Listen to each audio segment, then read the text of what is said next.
തെമ്മാടി തമ്പുരാൻ ഭാഗം 34. രചന അവതരണം ദിവ്യരാജ്. എൻ്റെ ദേവി, മതി, ഇനിയും കരയല്ലേ. ഞാനും ഒത്തിരി വേദനിപ്പിച്ചല്ലേ. സോറി. ഇനി അങ്ങനൊന്നും ഉണ്ടാവില്ലാട്ടോ. നിറുകിൽ വീണ്ടും വീണ്ടും ചുംബന വർഷങ്ങൾ ചൊരിഞ്ഞവൻ. നിക്ക് വിശ്വാസമില്ല ഈ തമ്പുരാനെ. മനസ്സൊന്ന് കലങ്ങി തെളിഞ്ഞ പോലെ പുഞ്ചിരിച്ചവൾ. വിശ്വസിപ്പിക്കാനേ നിക്കറിയാം. അവളുടെ അധരം ലക്ഷ്യം വെച്ച് വശ്യമായ ചിരിയോടെ മുഖമടുപ്പിച്ചതും മുഖം ചുളിച്ചവൾ. അയ്യേ, എന്തൊരു നാറ്റാ. നിക്ക് വേണ്ട തമ്പുരാൻ്റെ ഉമ്മ. മൂക്കു പൊത്തിപ്പിടിച്ച് പറയുമ്പോഴും വിരലുകൾക്കിടയിൽ എരിഞ്ഞമരുന്ന സിഗരറ്റ് കുറ്റിയിലായിരുന്നു അവളുടെ നോട്ടം. ഇഷ്ടല്ലേ? പുകയുയർത്തുന്ന സിഗരറ്റ് കുറ്റി ഉയർത്തിപ്പിടിച്ച് അവളുടെ മുഖത്തേക്ക് നോക്കി ചോദിച്ചതും ഇല്ലെന്ന് തലയാട്ടിയവൾ. എന്നാ നിർത്താം. അതിൻ്റെ പിന്നിലൊന്ന് തട്ടി ചാരം കളഞ്ഞ് വീണ്ടും വായിലേക്ക് വെച്ച് പഫെടുത്തതും കണ്ണ് മിഴിച്ച് നോക്കിയവൾ. അവസാനത്തേതാടി. കണ്ണ് ചിമ്മി പറയുമ്പോൾ സത്യമാണോ എന്നുള്ള രീതിയിൽ കണ്ണ് മുഴപ്പിച്ചവൾ. ആ സിഗരറ്റ് കഴിഞ്ഞതും ജനാല വഴി പുറത്തേക്ക് വലിച്ചെറിഞ്ഞിരുന്നവൻ. നിർത്തി. ഇനി ഈ രുധിൻ പുകവലിക്കില്ല, പോരെ. അവളുടെ കവിളിലൂടൊന്ന് പെരുവിരലാൽ ഒഴിഞ്ഞു. വിശ്വസിക്കാനാവാത്തതുപോലെ അവനെ തന്നെ നോക്കി നിന്നവൾ. നാ കിടക്കാം ലേ ദേവിയെ. സമയം നോക്കിയേ, 1:30 മണിയോളമായി. ക്ലോക്കിലേക്ക് ചൂണ്ടി അവനത് പറയുമ്പോൾ അമ്പരപ്പടങ്ങാതെ മിഴിവിടർത്തിയവൾ. അയ്യോ, വൈകിയല്ലോ. ഇനിയിപ്പോ നാളെ ഉണരാനും വൈകും. പരിഭവിച്ചതും നാളെ എന്തായാലും ഉണരാൻ വൈകും. അവളെ മൊത്തത്തിലൊന്നൊഴിഞ്ഞുകൊണ്ട് പറയുമ്പോൾ ജാള്യതയോടെ പെട്ടെന്ന് മുഖം തിരിച്ചവൾ. എൻ്റെ ദേവി, കണ്ണടയ്ക്കാൻ പറ്റണില്ലാട്ടോ. കണ്ണിലാ മേനി അങ്ങനെ മായാതെ നിൽക്ക. എന്താ സൗന്ദര്യം. ശില്പികൾ പോലും ഇത്രയും മനോഹരമായൊരു സ്ത്രീരൂപം ഉണ്ടാക്കിയിട്ടുണ്ടാവില്ലേ. കീഴ്ചുണ്ട് കടിച്ച് പിടിച്ചുകൊണ്ട് അവനവളെ നോക്കി വശ്യതയോടെ. ഞാൻ കിടക്കാം, നിക്ക് ഉറക്കം വരണു. മുഖത്ത് വന്ന നാണവും ചമ്മലും അവനിൽ നിന്ന് മറയ്ക്കാനായി തിരിഞ്ഞു കിടന്നവൾ. അതെ, ഇങ്ങനെ മാറിക്കിടന്നാലോ. ദേ, ഇന്ന് മുതലേ ഈ നെഞ്ചത്തീന്ന് മാറേണ്ട എൻ്റെ പെണ്ണ്. തിരിഞ്ഞു നോക്കിയപ്പോഴേക്കും അവളെ വലിച്ച് നെഞ്ചിലേക്കിട്ട് പൊതിഞ്ഞു പിടിച്ചവൻ. സന്തോഷവും പ്രണയവും പ്രതീക്ഷകളും വീണ്ടും തിരയിളകിയ നിമിഷങ്ങൾ. അവൻ്റെ ഇടം നെഞ്ചിൽ പച്ചകുത്തിയ ത്രിശൂലത്തിലും ഡമരുവിലും ചുണ്ടകൾ അമർത്തുമ്പോൾ മനസാലെ മഹാദേവന് കോടാനുകോടി നന്ദി പറയുന്നുണ്ടായിരുന്നവൾ. അവൻ്റെ ആ നെഞ്ചിൻ തണലിൽ, ആ കരുത്തുറ്റ തണലിൽ, പ്രണയതാപത്തിൻ്റെ സുഖത്തിൽ മെല്ലെ കണ്ണുകൾ അടയ്ക്കുമ്പോഴും അവൻ്റെ വിരലുകൾ അവളുടെ നെറുകിലൂടെ ഒഴുകുകയായിരുന്നു.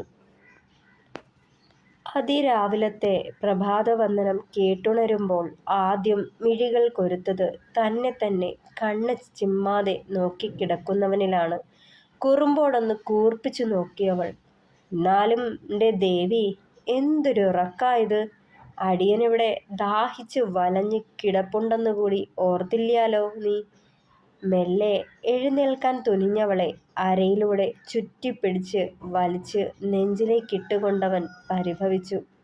തലേന്ന് രാത്രിയിലെ കാര്യങ്ങൾ മനസ്സിലേക്ക് തെളിയുമ്പോൾ അറിയാതൊരു ചിരിയും നാണവും എത്ര മറയ്ക്കാൻ നോക്കിയിട്ടും അവളെ വന്ന് തഴുകി. ഞാൻ പോവാ രുധിയേട്ടാ. പെട്ടെന്ന് മുഖം തിരിച്ചുകൊണ്ട് എഴുന്നേൽക്കാൻ ഒരു ശ്രമം നടത്തുമ്പോൾ അവളെയും കൊണ്ടൊരു മറിച്ചിലിന് അവളുടെ മുകളിലായി അമർന്നവൻ. ഇപ്പോ പോവണ്ടാന്നേ. സ്നേഹിച്ച് മതിയായിട്ടില്ലേ.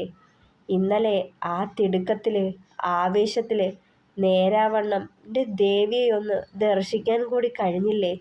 കള്ളച്ചിരിയോടെ പറയുമ്പോൾ അവൻ്റെ കൈവിരലുകൾ അരയിൽ മുറുകിക്കൊണ്ടിരുന്നു. ദേഹമാകെ ഒരു തരിപ്പറിഞ്ഞവൾ.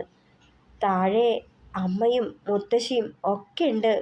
വൈകിയാൽ ഓരെന്ത് കരുതും. അവൻ്റെ മുഖത്ത് നോക്കാതെ പതർച്ചയോടെ പറഞ്ഞതും എന്ത് കരുതാൻ. ഓരൊക്കെ ഊഹിച്ചോളും.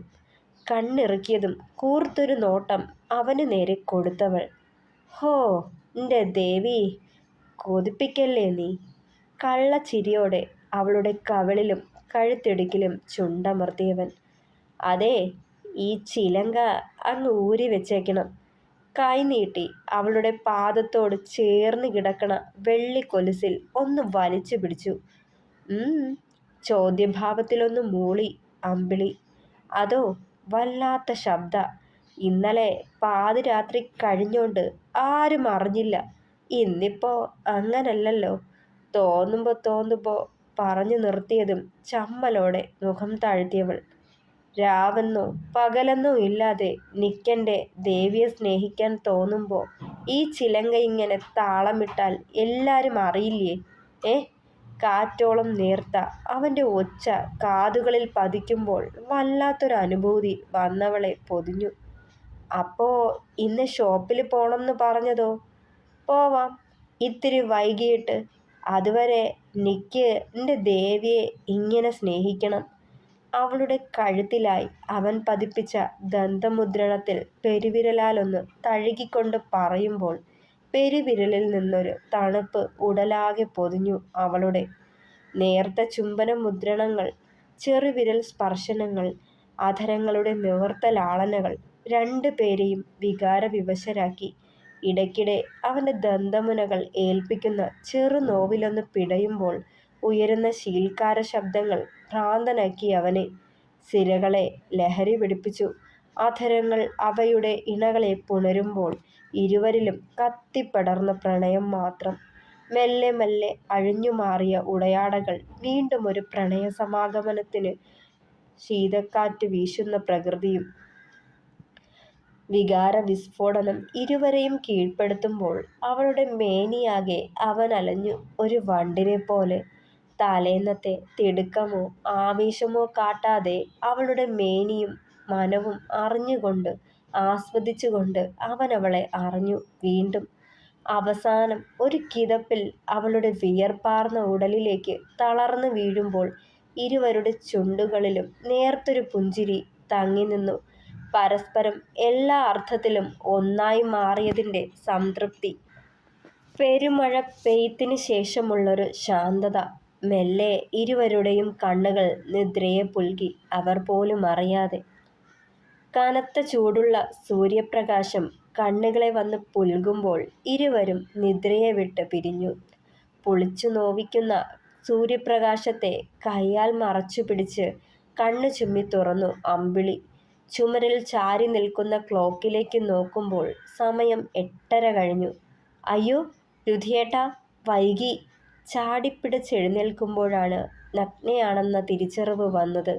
വേഗം കൈ നീട്ടി നിലത്ത് കിടന്ന ടോപ്പ് എടുത്ത് വലിച്ചിട്ടു. പെണ്ണിൻ്റെ പരുങ്ങലും വെപ്രാളവും കണ്ട് ചിരിയടക്കി കിടപ്പുണ്ടായിരുന്നു രുധിനും.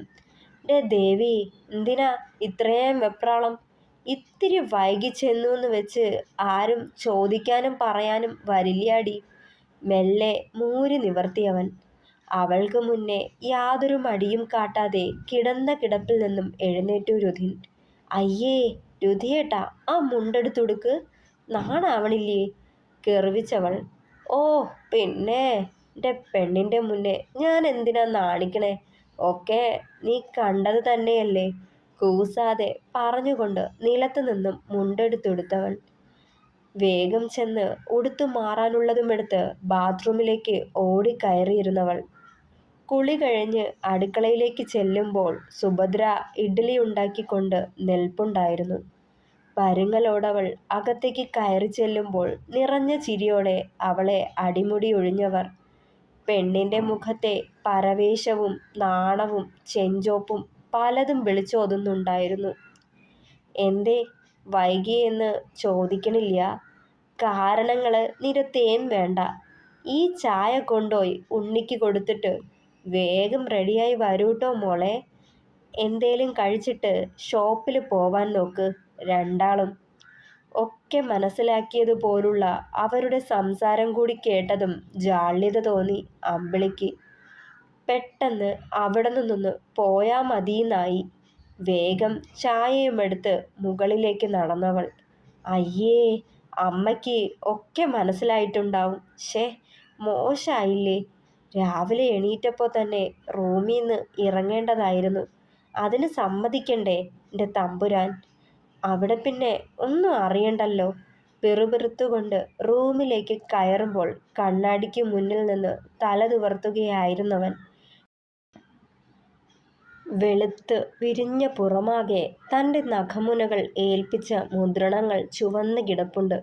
ആകെ കൂടി ഒരു വെപ്രാളം തോന്നി അമ്പിളിക്ക്. ചായ മെല്ലെ പറഞ്ഞതും കള്ളച്ചിരിയോടെ ഒന്ന് നോക്കിയവൻ. കൈനീട്ടി ചായ വാങ്ങി ടേബിളിൽ വെച്ചിട്ട് പെണ്ണിനെ ചുറ്റിപ്പിടിച്ച് നെഞ്ചിലേക്ക് അണച്ചവൻ. തുടരും.